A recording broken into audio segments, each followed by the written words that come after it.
உம்மை ஆராதிக்கின்றோம், ஆர்ப்பரிக்கின்றோம், அன்பு செய்கின்றோம். என் அன்பே, என் அன்பே, என் அன்பே, என் அன்பே. இருள்ல இருக்கிற ஜனங்களுக்கு ஒரு மெய்யான வெளிச்சம். அந்த வெளிச்சம் ஒரு நாளைக்குரிய வெளிச்சம் அல்ல, அது தலைமுறை தலைமுறைக்கும் பிரகாசிக்கக்கூடிய ஒரு வெளிச்சம். இருள்ல இருக்கிற உங்களுடைய வாழ்க்கையை வெளிச்சத்துக்கு நேராக கொண்டு வருகிற ஒரு வெளிச்சம் இயேசு கிறிஸ்து.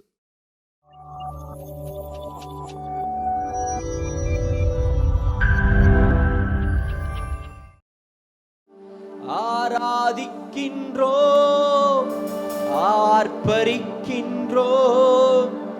அன்பு செய்கின்றோம்.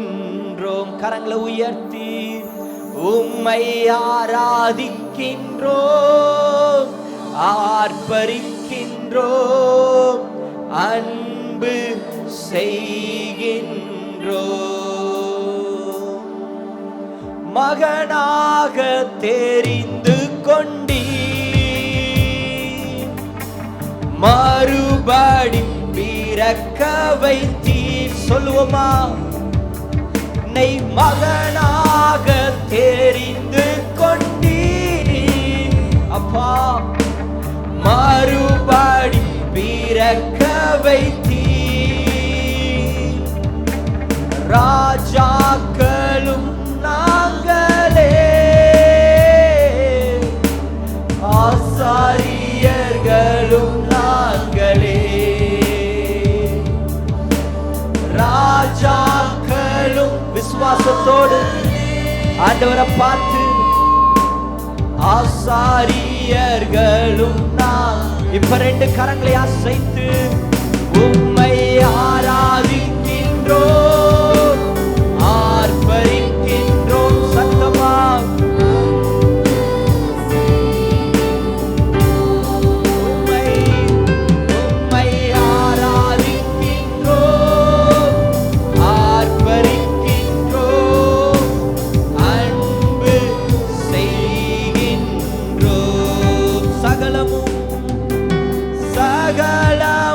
படைத்தவரே, சர்வ வல்லவரே. ஆண்டவரை பார்த்து சொல்லுவோமா? சகலமும் படைத்தவரே, சர்வ வல்லவரே. மகிமைக்கு மகிமைக்கு மாத்திரரே,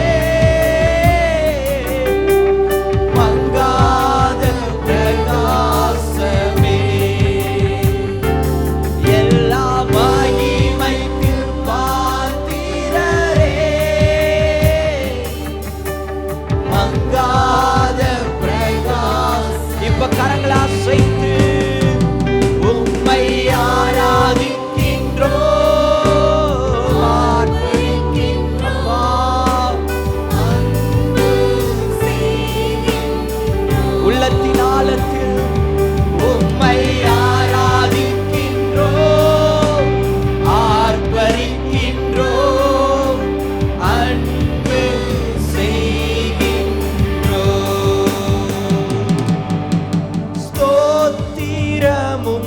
கனமும் வல்லமையும் பலமும். சொல்லுவோம். ஸ்தோத்திரமும் கனமும் வல்லமையும் பலனும், மாட்சிமையும் துதியும் எப்போதும் உண்டாகட்டும் உமக்கே. மாட்சிமையும் அப்பா எப்போதும் உண்டாகட்டும்.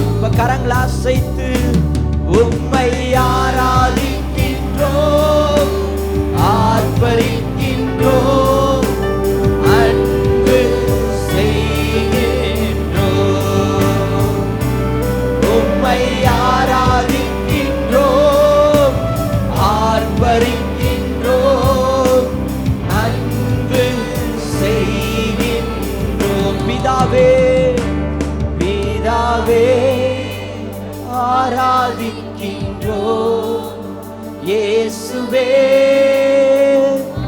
ஆர்ப்பரிக்கின்றோம்.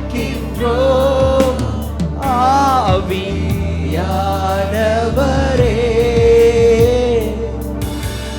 அன்பு செய்கின்றோம். எங்கள் ஆவியானவரே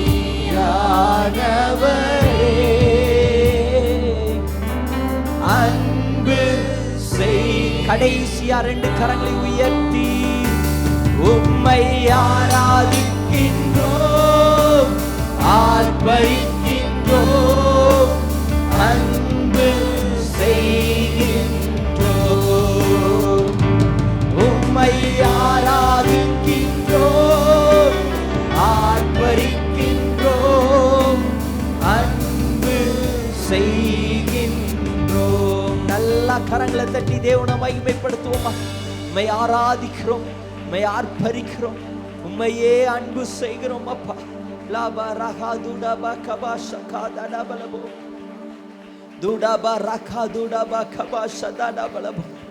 2 கரங்களை உயர்த்தி ஆண்டவரை பார்த்து நீர் நல்லவர்னு சொல்லுங்க. நல்லவரே, வல்லவரே, பெரியவரே, உயர்ந்தவரே, மகிமை நிறைந்தவரே, சாரோனின் ரோஜாவே, அழகில் சிறந்தவரே, ஆட்டுக்குட்டியே, எனக்காக பலியானவரே, என்னை மீட்டவரே, உம்மை ஆராதிக்கிறோம்ப்பா, உம்மை ஆராதிக்கிறோம், உம்மை ஆராதிக்கிறோம், உம்மை ஆராதிக்கிறோம். வேதம் சொல்லுகிறது, பலத்தினாலும் அல்ல, பராக்கிரமத்தினாலும் அல்ல, தேவனுடைய ஆவியினாலே ஆகும்.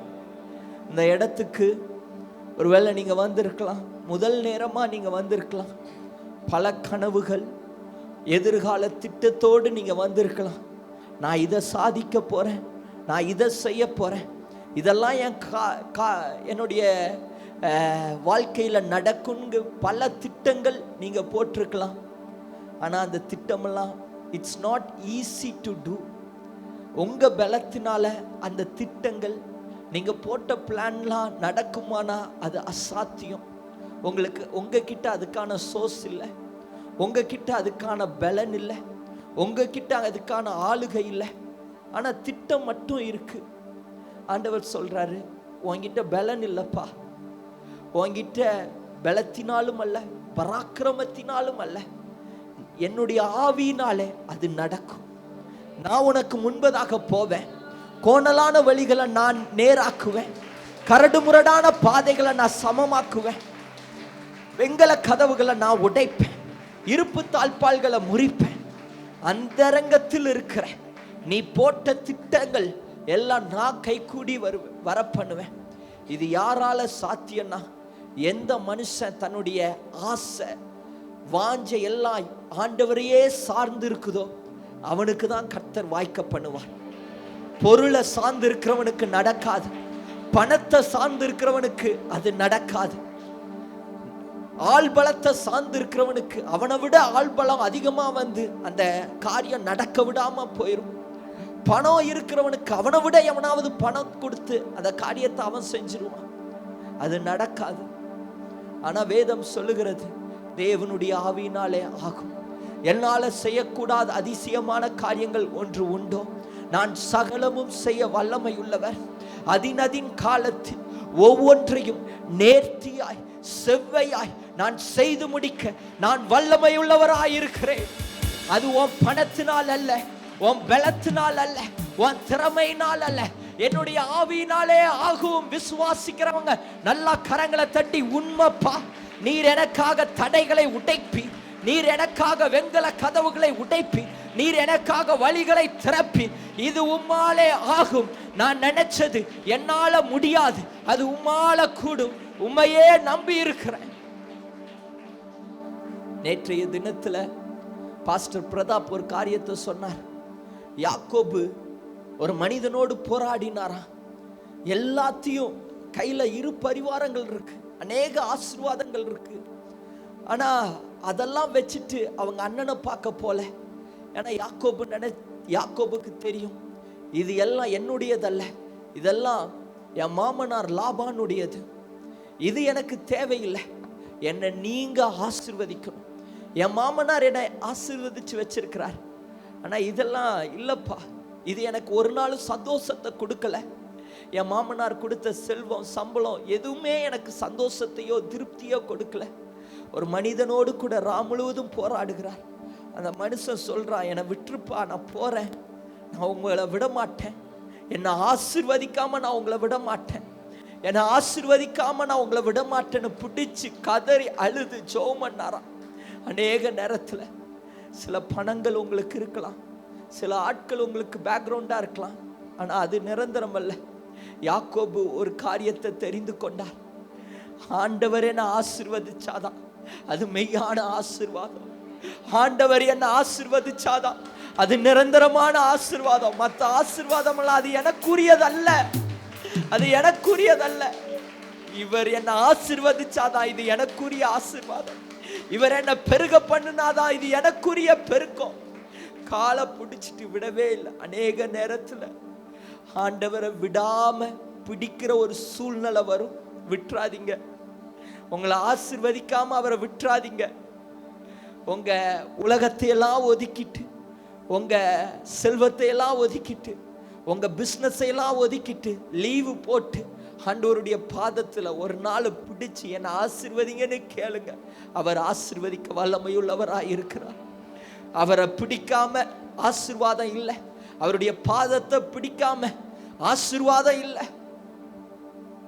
அவர்தான் ஆசீர்வாதத்தின் ஊற்று, நிரந்தரமான ஆசீர்வாதம். 2 கரங்களை உயர்த்தி, இதற்காகத்தான் இயேசு கிறிஸ்து சிலுவையிலே அடிக்கப்பட்டார். உங்களை ஆசீர்வதிக்க அவர் பிரியம் வைத்திருக்கிறார். ஆசீர்வாதம் வேணும்னா யாக்கோபு என்ன செஞ்சானா, எல்லாத்தையும் விட்டு வந்தான், லாபானை விட்டு வந்தான். என்ன நீங்க ஆசீர்வதிங்கப்பா அப்படின்னு ஆண்டவருடைய பாதத்தை பிடிச்சுக்கிட்டான். அநேக காரியத்தை நீங்க விட வேண்டும். உலக ஆசைகளை விடணும், பண பேய விடணும், பண மயக்கத்தை விடணும். செல்போன்லயே ரொம்ப நேரம் ஏதோ ஆப்பை டவுன்லோட் பண்ணி வச்சிருக்கிறீங்களே அதெல்லாம் விடுங்க. ரொம்ப நேரம் மூவி பார்க்குறீங்களே, படம் பார்க்குறீங்களே, அதெல்லாம் விடுங்க. அது ஒரு நாள் உங்களுக்கு ஆசீர்வாதத்தை கொண்டு வராது. அது பாதாளத்துக்கு போகிற வழியை உங்களுக்கு திறந்து வைக்குது. ஆசீர்வாதத்தை கொண்டு வரணும்னா எல்லாத்தையும் விட்டுட்டு ஆண்டவருடைய பாதத்தை பிடிங்க. 2 கரங்களை உயர்த்தி சொல்லுங்க, நீங்க வெறுக்கிற காரியத்தை நான் ஒரு நாள் பிடிச்சு வச்சிருக்க மாட்டேன்ப்பா. உங்களுக்கு பிரியமில்லாத காரியம் எனக்கும் வேண்டாம், உங்களுக்கு சித்தமில்லாத காரியம் எனக்கு வேண்டாம்ப்பா. 2 கரங்களை உயர்த்தி சொல்லுவோமா, நீர் வெறுத்திடும் எல்லா காரியம் விட்டு முற்றும் விலகிடுவே, அறைக்குள் வந்து அருகில் உம்மோடு ரகசியம் பேசு. இது நீங்க அர்ப்பணிப்போடு ஆண்டவரை பார்த்து சொல்லுங்க, உண்மைப்பா, நீங்க வெறுக்கிற எல்லா காரியத்தையும் இந்த நாள், இன்னொரு நாள் இல்லை, இந்த நாள். நேற்றைக்கு கூட நான் தப்பு பண்ணினேன், நேற்றைக்கு கூட நான் சினிமா பார்த்தேன், ஆனா இன்னைக்கு நான் முடிவெடுக்கிறேன், நான் எல்லாத்தையும் விடுறேன்ப்பா கம்ப்ளீட்லி. இன்னைக்கு வந்த ஆளாவே நீங்க போனா பிரயோஜனமே இல்லை, நீங்க வந்ததுக்கு யூஸ் இல்லை. நீங்க புது மனுஷனா போகணும். இதைதான் பரிசுத்த ஆவியானவர் எதிர்பார்க்கிறார். உங்களுடைய தடைகள் விலகணும்னா, உங்களை கர்த்தர் ஆசீர்வதிக்கணும்னா, சில காரியத்தை விட்டு புது மனுஷனா இங்கிருந்து போகணும். சில கெட்ட நண்பர்களை நீங்க விட்டு விலகணும், குடிகார நண்பர்களை விட்டு விலகணும், மதுபானத்துக்கு அடிமையாயிருக்கிற சூதாடுகிற நண்பர்களை விட்டு விலகணும். 2 கரங்களை உயர்த்தி உள்ளத்தின் ஆழத்திலிருந்து இந்த வார்த்தையை பாடுங்க பார்க்கலாம். நீர் வெறுத்திடும் எல்லா காரியம் விட்டு முற்றும் விலகிடுவே, அறைக்குள் வந்து அருகில் உம்மோடு ரகசியம் பேசிடுவே. நீர் வெறுத்திடும் எல்லா காரியம் விட்டு முற்றும் விலகிடுவே, அறைக்குள் வந்து அருகில் உம்மோடு ரகசியம். சத்தமாய் என் அன்பே, என் அன்பே, என் அன்பே, என் அன்பே, சேர்ந்து என் அன்பே, என் அன்பே, என் அன்பே, என் அன்பே. ஓ பாவியை போல தூரத்தில் நின்று பார்த்திட விரும்பவில்லை, உம் பிள்ளையை போல உம்மிடம் வந்து பேசிட விரும்புகிறேன். பாவியை போல தூரத்தில் நின்று பார்த்திட விரும்பவில்லை. பிள்ளையை போல உம்மிடம் வந்து பேச. இப்ப எல்லாம் சத்தமா என் அன்பே, என் அன்பே, என் அன்பே, என் அன்பே, என் அன்பே, என் அன்பே, என் அன்பே, என் அன்பே. மகனாய் வந்து மடியில் தவழ்ந்து நேசம் பகிர்ந்திடுவே. பாசங்கள் தந்து பாசத்தை காட்டி பரவசம் அடைந்திடுவே. மகனாய் வந்து மடியில் தவழ்ந்து நேசம் பகிர்ந்திடுவே. முத்தங்கள் தந்து பாசத்தை காட்டி பரவசம் சத்தமாய் என் அன்பே. கரங்களை அசைத்து என் அன்பே, என் அன்பே,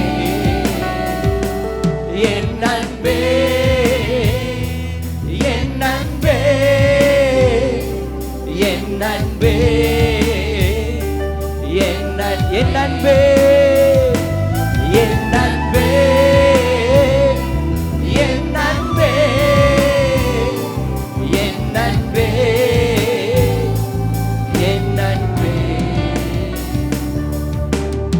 ரெண்டு கரங்களை உயர்த்தி ஆண்டவரை பாருங்க.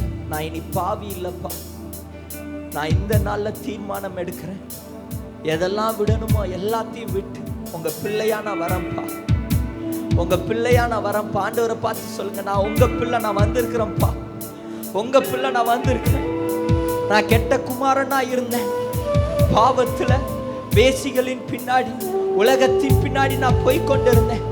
ஆனா இன்னைக்கு நான் உங்க பிள்ளையா வந்திருக்கிறேன்ப்பா. உங்க ரத்தம் என் மேல தெளிக்கப்படட்டும். உங்க ரத்தம் என்னை கழுவட்டும்ப்பா. என்னை பரிசுத்தப்படட்டும் படுத்தட்டும்ப்பா. நாற்றமான என்னுடைய வாழ்க்கை அது வாசமுள்ள வாழ்க்கையாய் மாறட்டும். இருளான என்னுடைய வாழ்க்கையில வெளிச்சமாய் நீங்க வாங்கப்பா. உலக இருள் வேண்டாம்ப்பா. ஓ உலக அதிகாரங்கள் வேண்டாம்ப்பா. ஓ உலக விக்கிரகத்தின் வல்லமைகள் எனக்கு வேண்டாம்ப்பா. எனக்கு உங்க ஆவி வேணும், உங்க வல்லமை வேண்டும், உங்க மகிமை வேணும்ப்பா. உங்க பிள்ளையா நான் வந்திருக்கிறேன்ப்பா. ரெண்டு கரங்களை உயர்த்தி எப்போ ஒரு மனிதன் ரட்சிக்கப்படுவான்னா பெருசா காணிக்க செலுத்த வேண்டாங்க. ஒன்னே ஒண்ணு, அந்த கல்வாரிய பார்த்து நான் ஒரு பாவிப்பா, என் பாவத்தை நீங்க மன்னிங்கப்பா. நீங்க அடிக்கப்பட்டது நொறுக்கப்பட்டது எனக்காகத்தான் அப்படின்னு விசுவாசிச்சா போதும். இதற்காக இயேசு காத்து கொண்டிருக்கிறார். ஒரு தகப்பன் தன்னுடைய கெட்ட குமாரனுக்காக எப்போ திரும்ப வருவான்னு எதிர்பார்த்து காத்து கொண்டிருக்கிறானோ. ஐயோ என்னுடைய தகப்பன் வீட்டுல இல்லாததா இங்கே இருந்துருச்சு, என் தகப்பன் வீட்டுல எப்படி மகிமையா இருந்ததே, அதே போல கெட்ட குமாரன் பார்த்தது போலவே நீங்க ஆண்டவரை பார்க்கணும். ஐயோ என் தகப்பன் எனக்காக அடிக்கப்பட்டார், எனக்காக ரத்தம் சிந்தினார், எனக்காக அவர் இந்த உலகத்துக்கு வந்தார். என் தகப்பன் இடத்துல போன அவருடைய ரத்தம் என்ன பரிசுத்தமாக்குமே. ரெண்டு கரங்களை உயர்த்தி வாரினால் அடிபட்டு முள்முடி சுமந்த துரோகியாயிருந்த என்னை நேசித்த அன்பை வாரினால் அடிபட்டு முள்முடி சுமந்த அன்பை எண்ணுகிறேன். துரோகியாயிருந்த என்னை நேசித்த அன்பை வாரினால் அடிபட்டு முள்முடி சுமந்த அன்பை எண்ணுகிறேன். துரோகியாயிருந்த என்னை நேசித்த எல்லாரும் சேர்ந்து என் அன்பே, என் அன்பே, என் அன்பே, என் அன்பே. கரங்களை தட்டி தேவனை மகிமைப்படுத்துவோமா? நல்லா கரங்களை தட்டுங்க. இந்த நாள் ஒரு வெற்றியின் நாள். இந்த நாள் அவர் உங்களை தன்னுடைய மகனாய் அணைத்து கொண்ட ஒரு நாள். இந்த நாள் ஒரு ஜெயத்தின் நாள். உங்களுக்கு விரோதமாய் எழுப்பப்பட்ட கையெழுத்தை இயேசு சிலுவையில் அழித்த ஒரு நாள். உங்க மேல இருக்கிற கரைகளை துடைத்த நாள். உங்களுடைய காயங்களை ஆற்றுகிற நாள். உங்களுடைய பாவங்களை நீக்குகிற நாள். உங்களுடைய கட்டுக்களை அவிழ்க்கிற ஒரு நாள். இது ஒரு வெற்றியின் நாள். விசுவாசிக்கிறவங்க நல்லா கரங்களை தட்டி, இயேசு ஜெயம் எடுத்தார். அவர் சிலுவையிலே சாத்தானை நசுக்கினார். உங்களையும் என்னையும் ஜெயமுள்ளவனா இயேசு நிறுத்தி இருக்கிறார். இனி பாவி அல்ல, இனி தோத்து போனவன் அல்ல, இனி நீ அடிமைப்பட்டவன் அல்ல, நீ வெற்றி சிறந்தவன், நீ சுதந்திரவாளி, எதற்கும் நீ அடிமை இல்லை. விசுவாசிக்கிறவங்க நல்லா கரங்களை தட்டி தேவனை மகிமைப்படுத்துவோமா? ஹல்லேலூயா, ஹல்லேலூயா. கரங்களை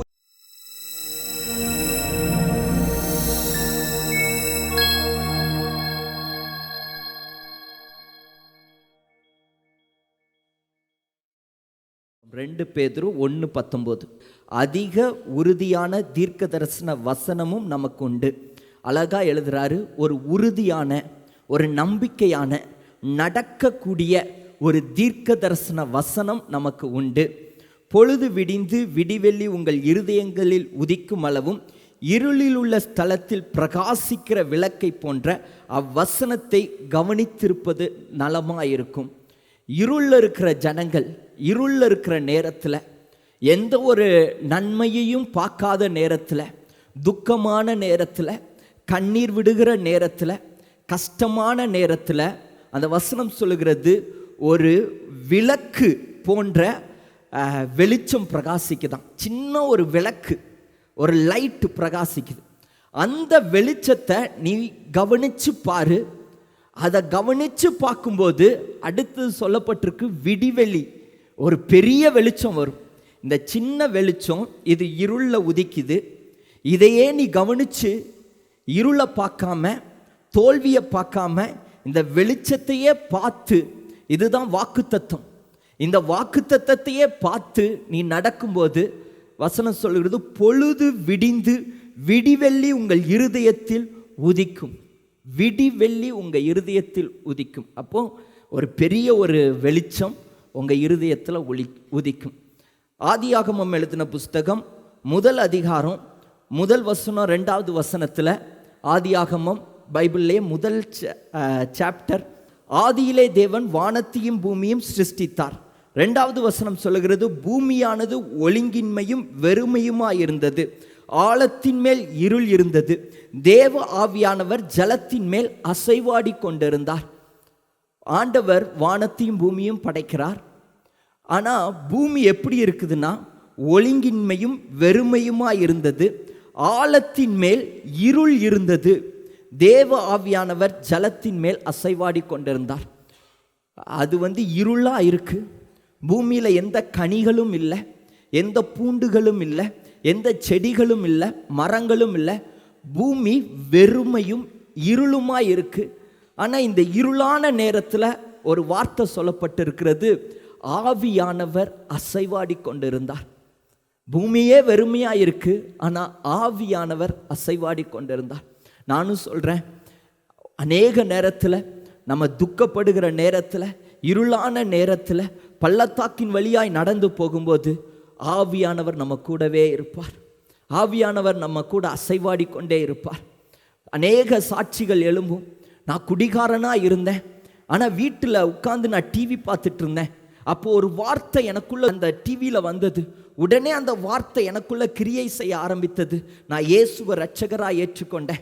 இயேசுதான் வழி, இயேசுதான் சத்தியம், இயேசுதான் ஜீவன் என்பதை நான் அறிந்து கொண்டேன். இந்த உலகமெல்லாம் மாயை, இயேசு ஒருவரே நிரந்தரம் என்பதை அறிந்து கொண்டேன். எப்படி நீ ஒரு குடிகாரன் வீட்டில் உட்காந்து டிவி பார்த்துட்டு இருக்கிற, வீடே இருளா இருக்கு, ஆனால் அது ஒரு வார்த்தை ஒரு மனிதனை மாற்றுது அப்படின்னா, அந்த இருளான சூழ்நிலையிலும் ஆவியானவர் அசைவாடி கொண்டிருக்கிறார். எந்த மனுஷனையும் பிரகாசிப்பிக்கிற மெய்யான ஒளி இயேசு கிறிஸ்து. அவர் ஒருவர் கூட கெட்டு போவது எனக்கு சித்தம் இல்லைங்கிறார். உங்க வீட்டில் ஆண்டவரை விட்டு யாராவது தூரம் போயிருந்தா அவங்களையும் ஆண்டவர் ரொம்ப நேசிக்கிறார். டிஜிஎஸ் தினகரன் ஒரு சாட்சி சொல்லுகிறார், நான் எல்லாத்தையும் இழந்தவனாய் இருளில் வாழ்ந்தேன், எதிர்காலமே இல்லாமல் இருந்தேன். தற்கொலை தான் வழின்னு தண்டவாளத்துக்கு நேராக நடந்து போய் கொண்டிருந்தேன். அவருடைய சாட்சி புஸ்தகத்தை நீங்கள் எடுத்து வாசிங்க, டிஜிஎஸ் தினகரன் அவர்களுடைய சாட்சி புஸ்தகத்தை. எல்லாம் வெறுமையாக இருந்தது, எல்லாம் இருளாக இருந்தது. தற்கொலை செய்யலான்னு நான் நடந்து போய் கொண்டிருந்தேன். அப்போ என்னுடைய அங்கிள் வந்து எனக்கு ஒரு ட்ராக்ஸை கொடுத்தாங்க. ட்ராக்ஸை எடுத்து நான் படித்தேன். உடனே என்னுடைய இருதயம் தொடப்பட்டது. நான் தற்கொலை செய்யாமல் திரும்பி ஆண்டவருக்காக ஊழியம் செய்யணும்னு திரும்பி வந்தேன். கர்த்தர் என்னை உலகம் முழுவதும் பயன்படுத்தினார். பாருங்க, சாதாரண ஒரு தாள் தான் ட்ராக்ஸ் இதுக்கு முன்னாடி பார்த்துருக்க மாட்டாரா? எத்தனை வசனங்களை படிச்சிருக்க மாட்டாரா? ஆனால் ஏற்ற நேரத்தில் எப்படி அவர் ரட்சிக்கப்பட்டார்? அந்த இருளான நேரத்தில், உடைக்கப்பட்ட நேரத்தில் ஆவியானவர் கிரியை செய்கிறவராக இருக்கிறார். நானும் உங்களை பார்த்து சொல்கிறேன், ஒருவேளை நீங்கள் இழந்து போய் வந்திருக்கலாம், இருளின் பள்ளத்தாக்கில் நீங்கள் நடந்து கொண்டு இருக்கலாம். பரிசுத்த ஆவியானவர் உங்கள் பக்கத்தில் அவர் கிரியை செய்கிறவராய், அவர் எப்பொழுதும் உங்களை உற்று கவனிக்கிறவராய், உங்கள் பக்கத்தில் அசைவாடுகிறவராய் ஆவியானவர் இருக்கிறார். அவர் மாற்றக்கூடும், சூழ்நிலையை மாற்ற ஆவியானவரால் கூடும், உங்களுடைய தேவைகளை சந்திக்க ஆவியானவரால் கூடும், பாவத்திலிருந்து உங்களை விடுதலையாக்க ஆவியானவரால் கூடும். ஏதோ ஒரு அடிமைத்தனம் இதை என்னால் விடவே முடியாது, இதிலிருந்து விடுதலையாக்க ஆவியானவரால் கூடும். எல்லா மனிதனையும் மாற்ற ஆவியானவர் வல்லவராய் இருக்கிறார். இந்த ஆவியானவர் எதற்கு நேராக நடத்துறார்னா, 3வது வசனம் சொல்லுகிறது, தேவன் வெளிச்சம் உண்டாக கடவுது என்றார், வெளிச்சம் உண்டாயிற்று. இந்த ஆவியானவர் வெளிச்சத்துக்கு நேராக நடத்துறார். இப்போ முதல் 2 வசனம் பூமியில வானத்தை படைக்கிறார். ஆனால் 2வது வசனம் சொல்லுகிறது இருளா இருக்கு, பூமி வந்து ஜீரோவா இருக்கு, எந்த ஒரு கனிகளும் இல்லை, எந்த ஒரு நன்மையும் இல்லை. இந்த ஜீரோவான பூமியை அடுத்தது ஒரு வார்த்தை வருது, அது எதுக்கு நேராக நடத்துதுன்னா முதலாம் நாளுக்கு நேராக நடத்துது. ஆண்டவர் சொல்றாரு, வெளிச்சம் உண்டாக கடவுது என்றார், வெளிச்சம் உண்டாயிற்று. வெளிச்சம் நல்லது என்று தேவன் கண்டார். வெளிச்சத்தையும் இருளையும் தேவன் வெவ்வேறாக பிரித்தார். தேவன் வெளிச்சத்திற்கு பகல் என்று பெயரிட்டார், இருளுக்கு இரவு என்று பெயரிட்டார். சாயங்காலமும் விடிய காலமும் ஆகி முதலாம் நாள் ஆயிற்று. இந்த ஜீரோவாக இருந்த இந்த பூமி இப்போ இதுக்கு ஒரு லைஃப் வருது, ஒரு வார்த்தை வருது, வெளிச்சம் உண்டாக கடவுது. ஒரு வார்த்தை வந்ததுக்கு பிறகு இந்த ஜீரோவாக இல்லாமல் இது முதல் நாளாய் மாறுது. அப்போ தான் உலகத்துக்கே முதல் நாள் வெளிச்சம் உண்டாகுது. இந்த வெளிச்சம் உண்டாகுது. ஆனால் இந்த வெளிச்சத்துக்குரிய சோர்ஸ் எப்போ ஆண்டவர் கிரியேட் பண்ணுறாருனா 4வது நாள் தான் கிரியேட் பண்ணுறார். சூரியனையும் சந்திரனையும் ஆண்டவர் 4வது நாளில் படைக்கிறார். முதல் நாளில் வெளிச்சத்தை படைக்கிறார். ஆனால் அதோடைய சோர்ஸ் வந்து 4வது நாளில் படைக்கிறார். நான் ஹெட்டிங் இப்படி போட்டிருக்கிறேன், god give the light without the source. எந்த ஒரு சோர்ஸும் இல்லாமல், சூரியன் இல்லாமல் சந்திரன் இல்லாமல் வெளிச்சத்தை படைக்கிறார். நான் வந்து எனக்கு தெரிஞ்சதெல்லாம் காலையில் அப்படி சூரியன் உதிச்சாதான் வெளிச்சம் வரும். என்னுடைய கால்குலேஷன் படி சூரியன் முதல்ல உதிக்கணும், அப்புறம் தான் வெளிச்சம் வரும். ஆனால் ஆண்டவருடைய கால்குலேஷன் அப்படி இல்லை. ஆண்டவர் சொல்கிறாரு, நான் முதல்ல வெளிச்சத்தை கொடுக்குறேன், அப்புறம் நான் 4வது நாளில் சூரியனை நான் படைக்கிறேன். வேதம் சொல்லுகிறது, நம்முடைய நினைவுகள், ஏசாயா 55வது அதிகாரம் 8வது வசனத்தில், என் நினைவுகள் உங்கள் நினைவுகள் அல்ல, உங்கள் வழிகள் என் வழிகள் அல்ல. அவருடைய வழி, அவருடைய நினைவுகள் அது நம்மளுடைய சிந்தனைக்கு அப்பாற்பட்டது. ஆபிரகாமை பார்த்து சொல்கிறார், ஆபிரகாம் தனி மனிதனாக இருக்கிறார். ஆபிராமா இருந்தார். ஆபிராமை பார்த்து ஆண்டவர் சொன்னார், இனி உன் பேர் ஆபிராமா இல்லாமல் ஆபிரகாம் என்று உன் பேரை மாற்றுப்பா. ஆபிரகாம் அப்படிங்கிற பேருக்கு அர்த்தம் என்னன்னா, ஜாதிகளின் தகப்பன். ஆபிரகாமுக்கு குழந்தையே இல்லை. ஆனால் ஆண்டவர் சொல்கிறாரு, நம்முடைய கால்குலேஷன் எப்படின்னா, முதல்ல குழந்தை பிறக்கட்டும், அப்புறம் நான் அவங்க குழந்தையெல்லாம் பெறட்டும், அது ஜாதிகளாக மாறட்டும், அப்புறம் என் பேரை நான் ஜாதிகளின் தகப்பன் நான் மாற்றிக்கிறேன். இதுதான் நம்முடைய கால்குலேஷன். ஆனால் ஆபிரகாமை பார்த்து ஆண்டவர் சொல்கிறார், முதல்ல உன் பேரை மாற்று, உன் பேர் ஆபிராம் இல்லாம ஆபிரகாமா மாத்து, நீ ஜாதிகளின் தகப்பன். அதே போல ஆபிரகாம் போய் எல்லார்கிட்டையும் போய் சொன்னா, என் பேர் என்ன தெரியுமா? ஆபிரகாம், நான் ஜாதிகளின் தகப்பன். என் பேர் என்ன தெரியுமா? ஆபிரகாம், நான் ஜாதிகளின் தகப்பன்.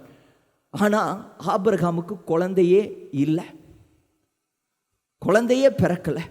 ஆனா ஆண்டவர் ஃபர்ஸ்ட் எப்படி அழைக்கிறார்னா, நீ ஜாதிகளின் தகப்பன். ஒரு யுத்தத்துக்கு போனாதான், யுத்தத்துக்கு போய் சண்டை போட்டு ஒரு பட்டணத்தை கைப்பற்றினாதான் அந்த பட்டணம் நமக்கு சொந்தமாகும். இது நம்முடைய கால்குலேஷன். ஒரு யுத்தத்துக்கு போகணும், சண்டை போடணும், அப்புறம் அந்த பட்டணம், இந்த பட்டணம் எனக்கு சொந்தம், காரணம் இந்த சண்டையில் நான் ஜெயிச்சிட்டேன். ஆனால் ஆண்டவர் யோசுவாவை பார்த்து சொல்கிறார், நான் எரிகோவை உன் கையில் கொடுத்துட்டேன்ப்பா, நீ யுத்தத்துக்கு போ, சண்டை போடு. ஆல்ரெடி நான் எரிகோவை உன் கையில் கொடுத்துட்டேன். இதுதான் தேவனுடைய கால்குலேஷன். அவர் முதல்ல வாக்குத்தத்தத்தை கொடுப்பார், அப்புறம்தான் அதுக்குரிய சோர்ஸ் அவர் கிரியேட் பண்ணுவார். 2வது நாள், 3வது நாள், 4வது நாள் தான், 4வது நாளில் தான் அதோடைய சோர்ஸை ஆண்டவர் கிரியேட் பண்ணார். இன்றைக்கும் சொல்கிறேன், ஒருவேளை நீங்கள் எம்டியாக இருக்கலாம், ஒன்றுமே இல்லாமல் இருக்கலாம். முதல்ல உங்களுக்குள்ள கிரியை செய்கிறது வார்த்தை. இந்த வார்த்தை எப்படிப்பட்ட வார்த்தைன்னா, அதான் நான் 1 பேதுருவில் படித்தேன், அதிக உறுதியான தீர்க்க தரிசனம் நமக்கு உண்டு. அதிக உறுதியான ஒரு வார்த்தை, அது நிறைவேறக்கூடிய ஒரு வார்த்தை, அது அப்படியே நடக்கக்கூடிய ஒரு வார்த்தை. தாமதமானாலும் லேட்டானாலும் இந்த வார்த்தை அது நிறைவேறும். இந்த வார்த்தை பாருங்க, முதல்ல வார்த்தை உண்டாகுது. அடுத்தது இந்த வார்த்தை எதுக்கு நேராக நடத்துதுன்னா, டே 2க்கு நேராக நடத்துது. ஃபஸ்ட்டு 0ல் இருக்கிறாங்க, இருளில் இருக்கிறாங்க, ஒரு வார்த்தை கிடைக்குது, இது ஒரு பிரகாசத்தை உண்டாக்குது. அடுத்தது டே 2 பார்த்தீங்கன்னா செப்பரேஷன். டே 2ல் ஆண்டவர் என்ன செய்கிறாருன்னா, 6வது வசனத்திலிருந்து வாசிக்கும்போது, பின்பு தேவன் ஜலத்தின் மத்தியிலும் ஆகாய விரிவி உண்டாக கடவுது என்றார், அது ஜலத்தின் நின்று ஜலத்தை பிரிக்க கடவுது என்று சொன்னார். ஒரு பிரிவு உண்டாகுது. அடுத்தது 7வது வசனத்தை வாசிங்க. தேவன் ஆகாய விரிவை உண்டு பண்ணி ஆகாய விரிவுக்கு கீழே இருக்கிற ஜலத்திற்கும் ஆகாய விரிவுக்கு மேலே இருக்கிற ஜலத்திற்கும் பிரிவுண்டாக்கினார், அது அப்படியே ஆயிற்று. பாருங்க, 2வது ஆண்டவர் பிரிக்கிறார். முதல்ல இருளாருக்கு ஒரு வாக்குத்தத்தத்தை கொடுக்கிறார். வாக்குத்தத்தத்தை கொடுத்ததுக்கு பிறகு ஒரு பிரிவை உண்டாக்குறார். இந்த பிரிவு எதுனா, வாக்குத்தத்தம் பெற்றதுக்கு பிறகு ஆண்டவர் 2வது நாளில் சூரியனையும் சோர்ஸை கொடுக்கல, தேவைகளை சந்திக்கல. வாக்குத்தத்தத்துக்கு பிறகு கர்த்தர் 2வது பிரிக்கிறார். ஆபிரகாமுக்கு வாக்குத்தத்தம் கிடைச்சது.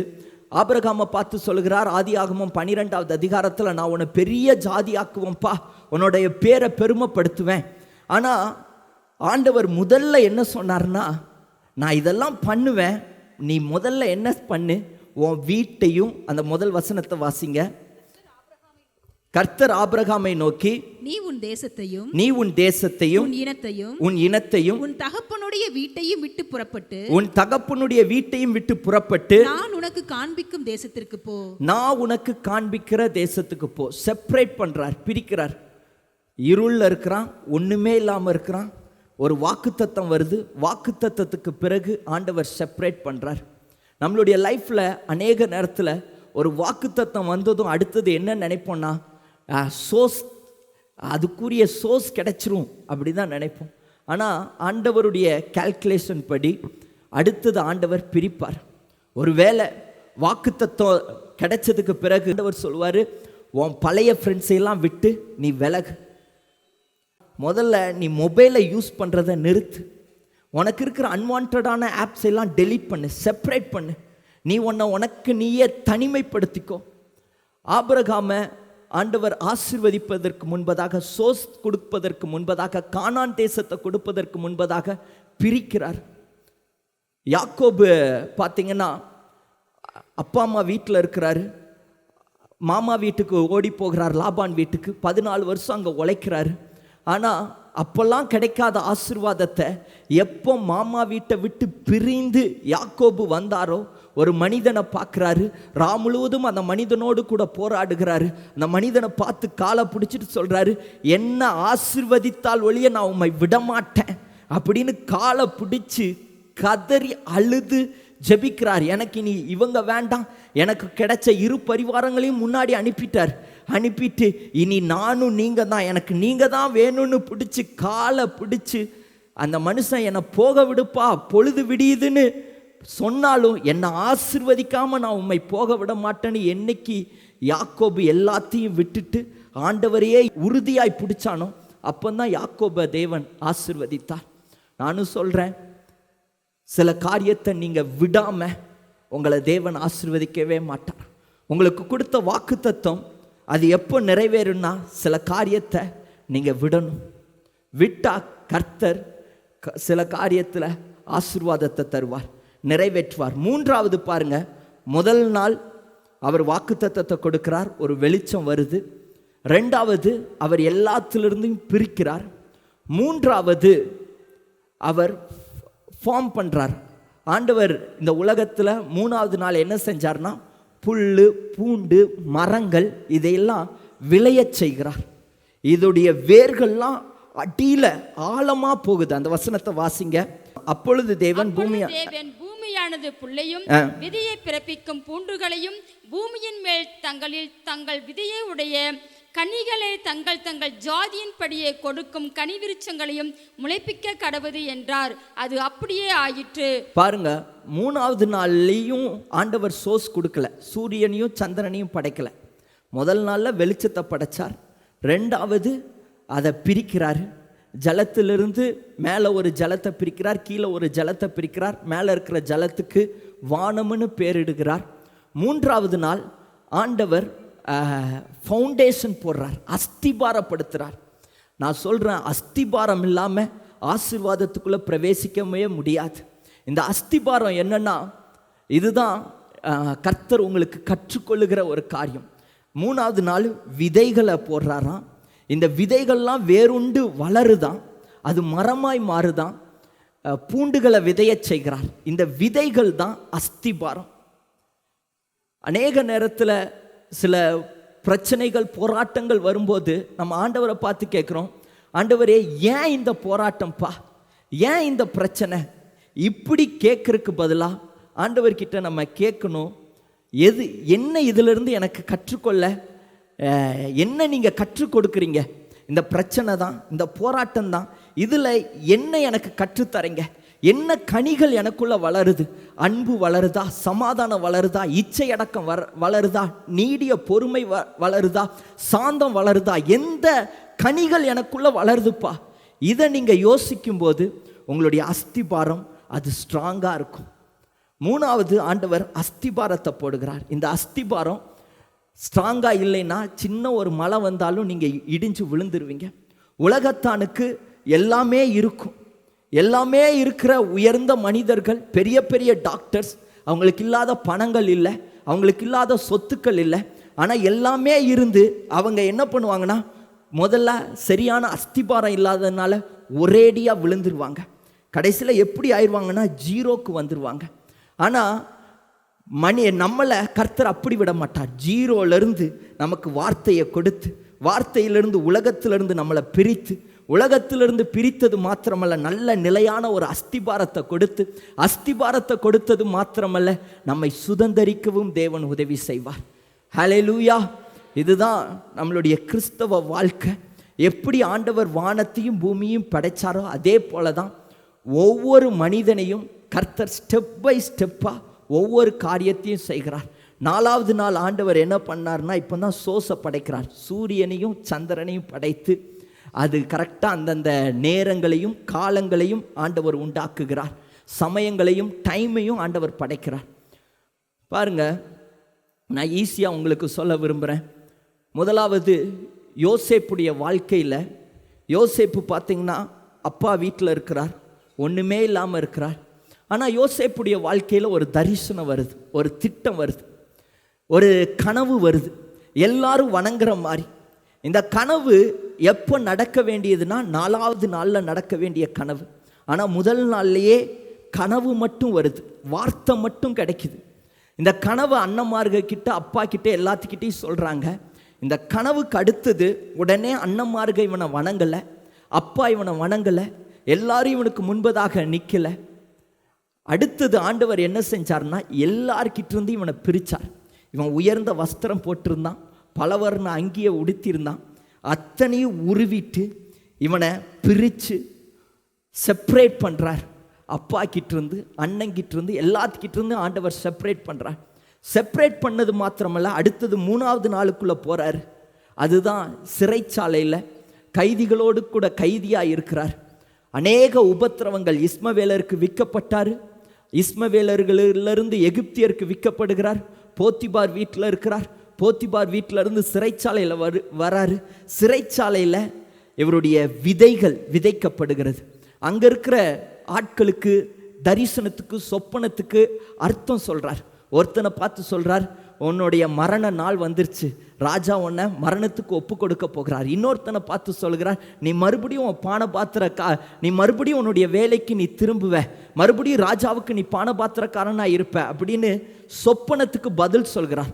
ஆனால் பானபாத்திரக்காரன் அந்த சொப்பனத்தை மறந்துட்டார். சொப்பனத்தை மறந்துட்டு அடுத்த சொப்பனத்தை அவர் மறந்துட்டார். ஆனால் ஆண்டவர் யோசேப்பை மறக்கவே இல்லை. ஆண்டவர் ராஜாவை தொடரார். தொட்டு ராஜாவுக்கு ஒரு சொப்பனத்தை கொடுக்கிறார். அப்போதான் பானபாத்திரக்காரன் சொல்கிறான், ஜெயிலுக்குள்ளே ஒருத்தன் விதைச்சான், அவனுடைய அஸ்திபாரம் ரொம்ப ஸ்ட்ராங்காக இருக்குது, அவன் போட்ட விதையில் தான் நான் இப்போ உங்களுக்கு பானபாத்திரக்காரனாக இருக்கிறேன், அவன்கிட்ட இந்த தீர்க்க தரிசனத்துக்கு அடையாளம் கேட்டிங்கன்னா அவன் கரெக்டாக சொல்லுவான். அடுத்தது ராஜா அவனை கூப்பிடுறாரு. எந்த வஸ்திரத்தை யோசேப்பு இழந்தானோ அந்த வஸ்திரத்தை ராஜா யோசேப்புக்கு போடுகிறார். ஒரு உயர்ந்த வஸ்திரம். அந்த உயர்ந்த வஸ்திரத்தை போட்டதுக்கு பிறகு யாராலையும் அந்த வஸ்திரத்தை கலட்டவே முடியலை. அவனுக்கு அந்த வஸ்திரம் நிரந்தர வஸ்திரமாக இருந்தது. அந்த மேன்மை நிரந்தரமான மேன்மையாக இருந்தது. அது அவனுக்கு மாத்திரமல்ல, அவனுடைய தலைமுறைக்கும் தாய் தகப்பன் அவனுடைய சகோதரர்கள் எல்லாரும் வந்து அவனிடத்தில் அண்டி கொண்டு அவன் கண்ட முதல் நாள் தரிசனம் இங்கே 4வது நாளில் நிறைவேறுகிறது.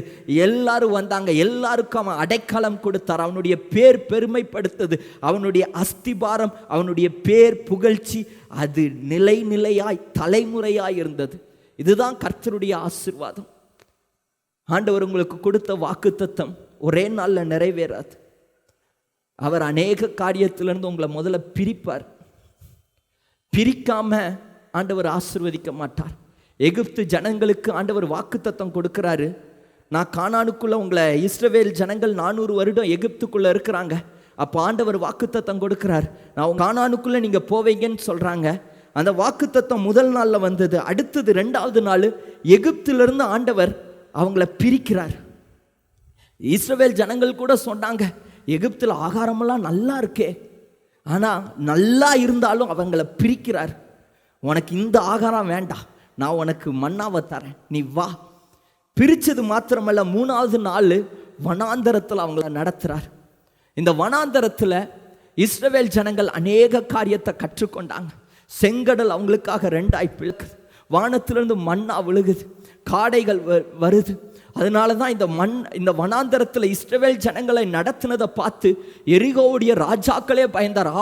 அவர்களுடைய தேவன் மகா பெரிய தேவன் அல்லவா, அவங்க நம்ம ஈஸியாக அழிச்சிருவாங்களே, யோர்தானை கடந்தது தெரியாதா, செங்கடலை 2ஆய் பிளந்தது தெரியாதா, அவங்க தேவன் மிகவும் வல்லமை உள்ளவர் அல்லவா. இதை எப்போ நடந்ததுன்னா, பிரித்து இந்த வனாந்தர பாதையில் தான் இஸ்ரவேலர்கள் விசுவாசத்தில் பலப்பட்டார்கள். இஸ்ரவேலர்கள் என் தேவனால் செய்யக்கூடாத அதிசயமான காரியங்கள் ஒன்றுமே இல்லை, அவரால் எல்லாம் செய்ய முடியுங்கிறத இந்த வனாந்தர பாதையில் கற்றுக்கொண்டார்கள். இந்த வனாந்தரத்தில் என் தேவன் பெரியவர், இந்த வனாந்தரமா இருக்கு, இந்த இடத்துலையும் என்னை போஷிக்க, என்னை நடத்த, என்னை பாதுகாக்க என் தேவன் பெரியவர் என்பதை அவர்கள் கற்றுக்கொண்டார்கள். இந்த வனாந்தர பாதை அநேக காரியங்கள் அவர்களை கற்றுக்கொள்ள உதவி செய்தது. ஏன் ஆண்டவர் இதை செய்கிறாருன்னு கேட்காம, இது மூலமா என்னை கானானுக்குள்ள பிரவேசிக்க உதவி செய்வார் என்று அவரையே சார்ந்து நடக்கிற ஒரு ஓட்டத்தை இந்த வனாந்தரம் கற்றுக்கொண்டது. அதுக்கப்புறம் தான் ஆண்டவர் என்ன தரார்னா, 4வது நாளில் தான் கானானுக்குள்ள பிரவேசிக்க உதவி செய்கிறார். கானானையே பார்க்குறாங்க. ஒரு பாஸ்டர் இருந்தார். அந்த பாஸ்டர் ஒரு பிலீவர், கஷ்டப்படுற பிலீவர் இருந்தாங்க. உடனே அந்த பிலீவரை பார்த்து சொன்னாங்க, நீங்கள் கஷ்டப்படுறீங்கம்மா, நீங்கள் பஸ்ஸில் வந்துட்டுருக்குறீங்க, ஆண்டவர் எனக்கு ஒரு புது கார் கொடுத்துட்டாரு, அதனால் என்னோட இந்த காரை நான் உங்களுக்கு gift கொடுக்கும்படி கர்த்தர் எனக்கு ஏவுனார், ஸோ இந்த காரை நான் உங்களுக்கு gift கொடுக்குறேன் அப்படின்னு சொன்ன உடனே அந்த பிலீவர்ஸ்க்கு ரொம்ப சந்தோஷம். கணவனும் மனைவியும் அவ்வளவு சந்தோஷப்படுறாங்க. அப்பா கார் எங்களுக்கு gift கொடுக்க போகிறாரு பாஸ்டர். ஆனால் பாஸ்டர் சொன்னார், நான் இப்போ உங்களுக்கு gift கொடுக்கல, நான் இப்போ உங்களை உங்கள் வீட்டில் நான் ட்ராப் பண்ணுறேன், ஆனால் இந்த காரில் பம்பர்லாம் மாற்ற வேண்டியது இருக்குது, கிராச்செல்லாம் நிறையா இருக்குது, இந்த கிராச்செல்லாம் நான் எடுக்கணும், பம்பர் மாற்றணும், இதையெல்லாம் மாற்றிட்டு நான் உங்களுக்கு gift கொடுக்குறேன், இந்த காரை gift பண்ணுறேன் அப்படின்னாங்க. உடனே அந்த விசுவாசிகள் சொன்னாங்க, பரவாயில்ல பாஸ்டர், பம்பர் மட்டும் இல்லை, வேறு எது மாற்றுறதுனாலும் மாற்றி எங்களுக்கு நீங்கள் காரை கொடுங்க அப்படின்னாங்க. கணவனும் மனைவியும் எல்லார்கிட்டையும் போய் சொல்ல ஆரம்பித்தாங்க, பாஸ்டர் எங்களுக்கு ஒரு கார் கொடுக்க போகிறார், எங்களுக்கு ஒரு கார் வரப்போகுது, நாங்கள் ஒரு கார் வாங்க போகிறோம், சந்தோஷமாக எல்லார்கிட்டையும் சொல்ல ஆரம்பித்தாங்க. ஆனால் காருடைய சாவி இன்னும் யார்கிட்ட இருக்குது? பாஸ்டர் கிட்ட தான் இருக்குது. அவர் வாக்குத்தத்தம் மட்டும்தான் கொடுத்துருக்கிறார், வார்த்தையை மட்டும்தான் சொல்லியிருக்கிறார், நான் இந்த காரை உங்களுக்கு gift பண்ணுவேன்னு. ஆனால் அந்த கார் இவங்க கையில் வரவே இல்லை. 4வது நாளில் பாஸ்டர் போய் அவங்களுக்கு காரை கொடுத்தாங்க. கொடுத்ததும் அந்த சகோதரனுக்கும் சகோதரிக்கும் ரொம்ப சந்தோஷம், அந்த விசுவாசிகளுக்கு பயங்கர happy, pastor thank you, pastor thank you. ஆனால் அவங்க எப்போ அந்த காரை சுதந்திரிக்க ஆரம்பித்தாங்கன்னா, எப்போ அந்த பாஸ்டர் அவங்கள பார்த்து நான் உங்களுக்கு கார் தரேன்னு சொன்னாங்களோ அந்த நேரமே அவங்க அதை சுதந்திரிக்க ஆரம்பிச்சிட்டாங்க. அப்போவுமே அவங்க சொன்னாங்க, இந்த கார் எங்கள் காரு, இதை பாஸ்டர் சர்வீஸ்க்கு விட்டுருக்கிறார், இந்த காரு பாஸ்டர் எங்களுக்கு தரப்போகிறார், இந்த கார் நாங்கள் தான் ஓட்ட போகிறோம். இந்த கார் மேலேயே தான் அவங்களுக்கு கண்ணாக இருந்தது. அவங்க விசுவாசிச்சாங்க. ஏன்னா சொன்னது யார்? பாஸ்டர். அவர் பொய் சொல்ல மாட்டார், அவர் ஏமாற்ற மாட்டார், அவர் சொன்னால் செய்வார். கார் மேலேயே கண்ணோக்கமாக இருந்தது மாத்திரமல்ல, எல்லார்கிட்டையும் போய் இந்த கார் எங்கள் கார், இந்த கார் எங்கள் கார் சொன்னாங்க. அதே போல் 4வது நாள் அந்த காரை சுதந்திரிச்சாங்க. உங்களை பார்த்து சொல்கிறேன், உங்களுக்கு கர்த்தர் கொடுத்த வாக்குத்தத்தம், முதல் நாள் கொடுத்த வாக்குத்தத்தம் உண்மைதான். இருளில் இருந்தீங்க, தரிசனம் இல்லாமல் இருந்தீங்க, திட்டம் இல்லாமல் இருந்தீங்க, வெறுமையாக இருந்தீங்க, ஒரு நன்மையும் நீங்கள் பார்க்காம இருந்தீங்க. ஆனால் என்னைக்கு வார்த்தை வந்ததோ அதுதான் ஒரு சின்ன ஒரு விளக்கு. இந்த சின்ன விளக்கு எதுக்கு நேராக நடத்தும்னா பெரிய வெளிச்சத்துக்கு நேராய் நடக்கும், பெரிய வாக்குத்தத்தத்துக்கு நேராய் நடத்தும். இந்த சின்ன விளக்கை வேதம் சொல்லுது, அதையே உற்று கவனித்து நீங்கள் பார்த்து நடக்கும்போது அது உங்களை 3வது நாளுக்குள்ளே நடத்தும், அடுத்தது 4வது நாளுக்குள்ளே நடத்தும். அதையே பார்த்து உங்களுக்கு கர்த்தர் கொடுத்த வாக்குத்தத்தம், உன்னை நான் வாளாக்காமல் தலையாக்குவேன்னு சொன்னாரே அதை விசுவாசிங்க. நான் உனக்கு வீடு கட்டுவேன்னு சொன்னாரே அதை விசுவாசிங்க. நான் உனக்கு நல்ல ஒரு இடத்த கொடுப்பேன்னு சொன்னாரே அதை விசுவாசிங்க. நான் உன்னை ஒரு பெரிய ஊழியக்காரனாக மாற்றுவேன்னு சொன்னாரே அதை விசுவாசிங்க. நான் உனக்கு நல்ல ஒரு தொழிலை கொடுப்பேன்னு சொன்னாரே அதை விசுவாசிங்க. விசுவாசிச்சு உலகத்தை பார்க்காதீங்க, சோசை பார்க்காதீங்க. ஐயோ சூரியன் எங்க, சந்திரன் எங்க, எங்க அந்த கீ எங்க, காரு கொடுக்குறேன்னு சொல்லியிருக்காங்க காரை காணமே, சோசை பார்க்காதீங்க. வார்த்தையில விசுவாசத்தோடு நீங்க அடுத்தடுத்த நாளுக்குள்ள போங்க. கர்த்தர் உங்களுடைய காரியத்தில் ஜெயத்தை தருவார். ஹல்லேலூயா. இதைதான் இயேசு கிறிஸ்து செய்தார். இயேசு கிறிஸ்துவனுடைய வாழ்க்கையிலையும் பார்த்தீங்கன்னா, இயேசு கிறிஸ்து வேதம் சொல்லுகிறது, மல்கியாக்கும் மத்தேயுக்கும் நடுவில் 400 ஆண்டுகள் இருண்ட காலமாக இருந்தது. வெளிச்சமே இல்லை, இருளாக இருந்தது. ஜனங்கள் வெளிச்சத்தை பார்க்கல, தீர்க்க தரிசன வார்த்தைகளை கேட்கல, எந்த ஒரு நல்ல செய்தியும் அவங்களுக்கு இல்லை, எழும்பலை, அதிசயங்கள் நடக்கலை, குருடர்கள் பார்வை அடையலை, சப்பானியர்கள் நடக்கலை, முடவர்கள் நடக்கலை, மரித்தவர்கள் உயிரோடு எழும்பலை. 400 ஆண்டுகள் தேவ சத்தமும் இல்லை, அற்புதங்களும் நடக்காத ஒரு இருண்ட காலம். இந்த இருண்ட காலத்திலிருந்து ஒரு வார்த்தை வருது. எல்லா ஜனத்திற்கும் மிகுந்த நற்செய்தியை உண்டாக்குற ஒரு நற்செய்தி. இருளில் இருக்கிற ஜனங்கள் ஒரு பெரிய வெளிச்சத்தை பார்க்க போறாங்க. இந்த இருளா இருக்கிற இந்த உலகத்துக்கு ஒரு பெரிய ஒரு வெளிச்சம் வரப்போகுது. இது ஜஸ்ட் வாக்குத்தத்தம். ஏசாயாவே சொல்லுகிறார், ஒரு வெளிச்சம் வரப்போகுது. இந்த வாக்குத்தத்தம் மரியாளை பார்த்து சொல்லுகிறார், கிருபை பெற்றவளே நீ வாழ்க அப்படின்னு. உன்னிடத்துல இந்த உலகத்தின் இரட்சகர் பிறக்க போறார். இம்மானுவேல் பிறக்க போறார். உன்னிடத்துல உலகத்தின் இரட்சகர் மீட்பர் அவர் பிறக்க போறார். இந்த வார்த்தையை கேட்டதுக்கு பிறகு அதே போல இரட்சகர் பிறந்தார். வாக்குத்தத்தம் வந்தது. வாக்குத்தத்தம் இந்த உலகத்தில் சிருஷ்டிக்கப்பட்டது. ஆதியிலே வார்த்தை இருந்தது, அந்த வார்த்தை தேவனாய் இருந்தது, அந்த வார்த்தை மாம்சமாய் இந்த உலகத்திலே பிறந்தது. ஆனால் இயேசு கிறிஸ்து பிறந்ததுக்கு பிறகு அடுத்தது உடனே அற்புதங்கள் நடக்கலை, அதிசயம் நடக்கலை. தேவதூதர்கள் மறுபடியும் முதல்ல வாக்குத்தத்தத்தை கொடுக்கறதுக்கு தேவதூதர்கள் வராங்க. அடுத்தது ஒரு காரியத்துக்கு தேவதூதர்கள் வராங்க, இந்த ஊரை விட்டு ஓடி எகிப்துக்கு போயிருங்க. ஏரோது ராஜா 3 வயசுக்குள்ள பிள்ளைகளை கொலை செய்யணும்னு சொன்னதும் இந்த ஊரை விட்டு நீங்கள் ஓடுங்க, நீங்கள் போயிருங்க அப்படின்னு துரத்தி விடுறாங்க. ஊரை விட்டு, சொந்த பந்தத்தை விட்டு மரியாளும் யோசேப்பு இயேசு கிறிஸ்து எகிப்துக்கு ஓடி போகிறாங்க. அந்த எகிப்துக்கு போனது மாத்திரமல்ல, பிரித்தது மாத்திரமல்ல, இயேசு கிறிஸ்து ரகசியமாய் வளர்க்கப்படுகிறார். அஸ்திபாரம் 30 வயது வரைக்கும் இயேசு கிறிஸ்து என்ன செய்தார், எங்கே இருந்தார் யாருக்குமே தெரியாது. அவர் தேவாலயத்தில் பிரசங்கம் பண்ணுறார், ரகசியமாக வளர்க்கப்படுகிறார். ஃபவுண்டேஷன் பயங்கர ஸ்ட்ராங்காக அவர் வளர்க்கப்படுகிறார். 4வது நாள் இயேசு கிறிஸ்து வெளியப்படுகிறார். யூத ராஜ சிங்கமாய், அநேகரை சொஸ்தமாக்குகிறவர்களாய், குருடர்களை பார்வையடைய செய்கிறவராய், சப்பானியரை நடக்க செய்கிறவராய், மரித்தவரை உயிரோடு எழுப்புகிறவராய், யூத ராஜ சிங்கமாய், தாவீதின் குமாரனுக்கு ஓசன்னா ஓசன்னா ஓசன்னா, உலகத்தின் இரட்சகருக்கு ஓசன்னா, எங்களை மீட்க வந்த ஆட்டுக்குட்டியானவருக்கு ஓசன்னா ஓசன்னான்னு இயேசு கிறிஸ்து 4வது நாளில் தன்னை வெளிப்படுத்துகிறார். அவர் இருளில் இருக்கிற ஜனங்களுக்கு ஒரு மெய்யான வெளிச்சம். அந்த வெளிச்சம் ஒரு நாளைக்குரிய வெளிச்சம் அல்ல, அது தலைமுறைக்கும் பிரகாசிக்கக்கூடிய ஒரு வெளிச்சம். இருளில் இருக்கிற உங்களுடைய வாழ்க்கையை வெளிச்சத்துக்கு நேராக கொண்டு வருகிற ஒரு வெளிச்சம் இயேசு கிறிஸ்து. இயேசு கிறிஸ்து இல்லாமல், இயேசுதான் வார்த்தை. இந்த வார்த்தை இல்லாமல் லைஃப் இல்லை. வார்த்தை இல்லைன்னா அங்கே எம்டி தான், அங்கே இருள் தான், அங்கே நன்மை இல்லை. இந்த வார்த்தை அது செயல்பட ஆரம்பிக்கும். இந்த வார்த்தை இயேசு கிறிஸ்து உலகத்திலிருந்து உங்களை பிரிப்பார். தனக்கென்று உங்களை தெரிந்து கொண்டவர், உங்களை அழைத்தவர், நீ என்னுடையவன், நீ எனக்கு தான் சொந்தம்னு உங்களை பிரித்தவர். பிரித்தது மாத்திரமல்ல, ஆழமான சத்தியத்தில் அநேக காரியத்தை கற்றுக் கொடுப்பார். போராட்டத்தை ஜெயிக்கிறது எப்படின்னு கற்றுக் கொடுப்பார். மறுபடியும் விழுந்து போகாமல் இருக்கிறது எப்படின்னு கற்றுக் கொடுப்பார். இனி நீ விழுந்து போகிறவன் அல்ல, உன்னுடைய அஸ்திபாரம் ஸ்ட்ராங்காக இருக்கு. உன்னை எந்த ஒரு காற்று வந்தாலும், மழை வந்தாலும், அலை அடித்தாலும் உன்னை அசைக்கவே முடியாது. அந்த அளவுக்கு உன்னுடைய அஸ்திபாரத்தை நான் ஸ்ட்ராங் ஆக்கியிருக்கிறேன். ஏன்னா அந்த அளவுக்கு நான் காற்றை அனுப்பியிருக்கிறேன், உனக்கு மழையை அனுப்பியிருக்கிறேன், போராட்டத்தை உனக்கு வந்திருக்கு, எல்லா பிரச்சனையும் நீ கடந்து வந்துட்ட. 4வது நீ கானானுக்குள்ளே பிரவேசிக்கிற.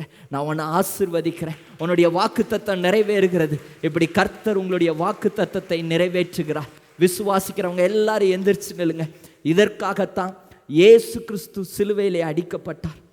வாக்குத்தத்தத்தை பெற்று அஸ்திபாரப்பட்டு வளர்றது சாதாரண காரியம் அல்ல. 1000 விதைகள் விதைத்தா அதில் 500 விதைகள் தான் வளருது, 500 விதைகள் தான் கனி கொடுக்குது. மற்ற விதைகள்லாம் சின்னதுலேயே அழிஞ்சு போகுது, பின்வாங்கி போயிடுறாங்க, மறுதளிச்சிடுறாங்க. ஐயோ என்ன போராட்டம், வாக்குத்தத்தம் இருந்தது, ஆனால் இப்போ என் கூட நண்பர்கள் இல்லையே, நண்பர்கள் தானே எனக்கு சொத்தாக இருந்தாங்க, இப்போ நண்பர்கள் எனக்கு இல்லையே, விடிய நான் மொபைல் ஃபோன் பார்த்துட்டு இருந்தேனே, இப்போ ஆண்டவர் அதெல்லாம் பார்க்கக்கூடாதுன்ட்டாரே, எல்லாத்தையும் என்கிட்ட இருந்து பிரிச்சுட்டாரே. அடுத்தது ஃபவுண்டேஷன். அநேக விதைகள் இதில் அசைஞ்சு போயிடும். போராட்டத்தில், பாடுகளில் அநேகர் பின்வாங்கி போயிடுவாங்க. ஆனால் நல்ல விதை அது வளரும், நல்ல விதை அது அஸ்திபாரப்படும், நல்ல விதை அது இன்னும் ஸ்ட்ராங்காக மாறும். ஸ்ட்ராங்கான விதையை ஆண்டவர் அதோடு விட மாட்டார். வாக்கு தத்தத்துக்குள்ளே பிரவேசிக்க உதவி செய்வார்.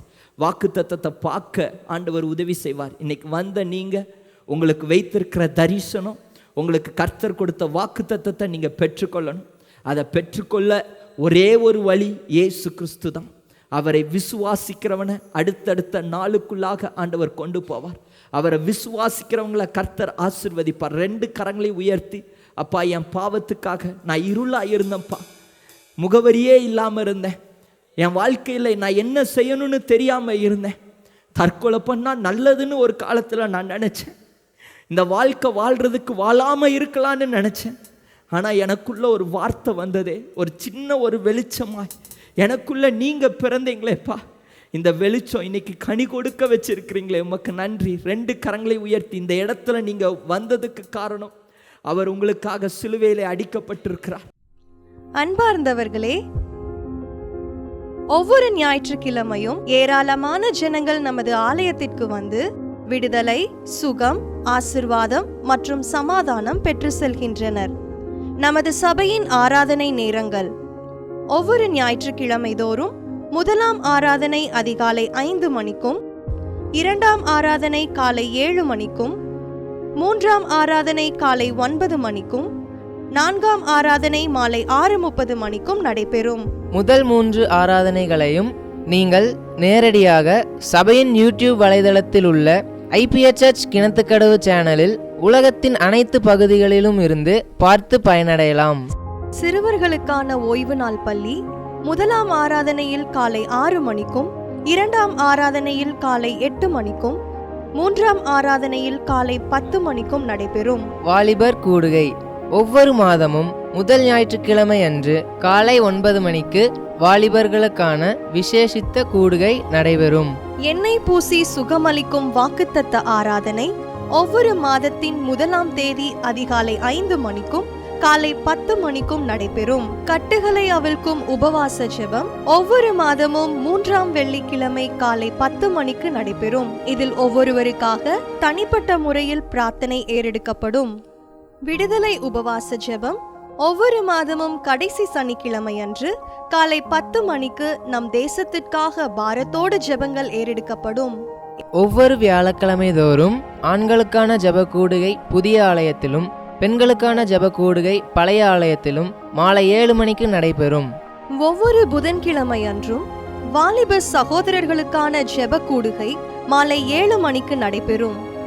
ஒவ்வொரு ஞாயிற்றுக்கிழமை அன்று வாலிப சகோதரிகளுக்கான ஜெப கூடுகை மாலை 5 மணிக்கு ஜூம் மீட்டிங்கில் நடைபெறும். நமது சபையில் தினமும் காலை 10 மணி முதல் 2 மணி வரை சபைக்காகவும் தேசத்திற்காகவும் ஜெபங்கள் ஏறெடுக்கப்படும். இக்கூட்டங்களில் கலந்து கொண்டு தேவ ஆசிர்வாதம் பெற யாவரையும் அன்புடன் அழைக்கிறோம். எங்களது முகவரி: IPA ஜெப ஆலயம், சர்வம் தியேட்டர் பின்புறம், பொள்ளாச்சி மெயின் ரோட், கிணத்துக்கடவு, 642109. ஜெப உதவிக்கு 9443435618 9488873284.